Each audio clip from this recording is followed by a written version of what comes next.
สวัสดีครับยินดีต้อนรับเข้าสู่ช่อง Weather หน้าจอครับในคลิปนี้กลับกันมาอีกแล้วกับการเขียนโปรแกรมภาษา Go แบบพื้นฐานครับครั้งที่แล้วเราได้ศึกษาเกี่ยวกับเรื่อง Array ไปแล้วใช่ไหมครับในคลิปนี้เราจะมาศึกษากันต่อนะครับเกี่ยวกับ Array Map เป็นการใช้คีย์ครับคีย์ที่เป็นตัวอักษรเดี๋ยวผมจะสร้างเป็น Array 2แล้วกันarray 2 go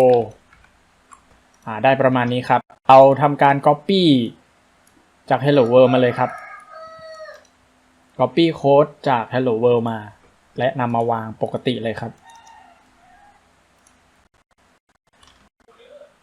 ก็จะได้เป็นประมาณนี้ครับเหมือนเดิมที่เราเคยเขียนกันปกติเนาะแล้วเราก็จะทำการประกาศตัวแปรครับเป็นตัวแปร a แล้วกันแล้วก็พิมพ์คำว่า a เท่ากับใส่คำว่า make ครับ make หลังจากนั้นก็วงเล็บครับ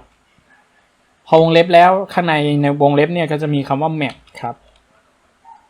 map แล้วก็ประเภทของคำที่เราจะเก็บนะครับเป็น string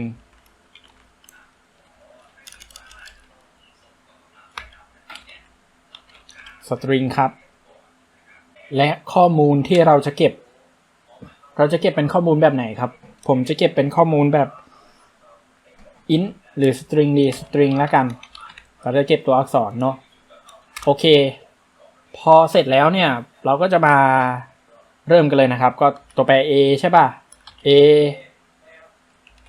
a key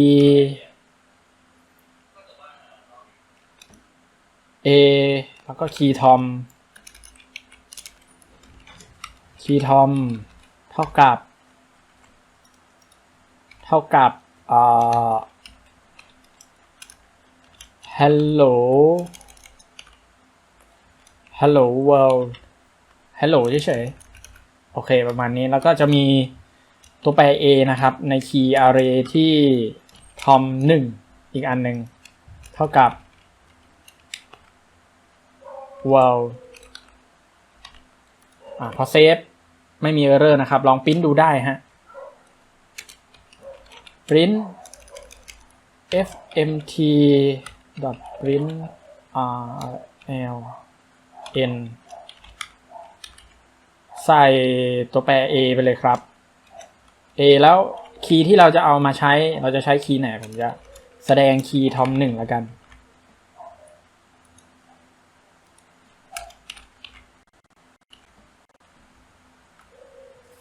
แล้วทีนี้ลองรันดูครับผลลัพธ์ที่ได้ก็จะได้เป็นแบบนี้ครับมีคำว่า world โผล่ออกมานั่นเองเดี๋ยวผมจะลองแบบเป็น key tom นะครับ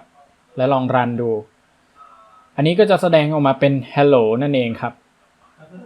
ง่ายใช่ไหมโอเคคลิปนี้มีเท่านี้แหละ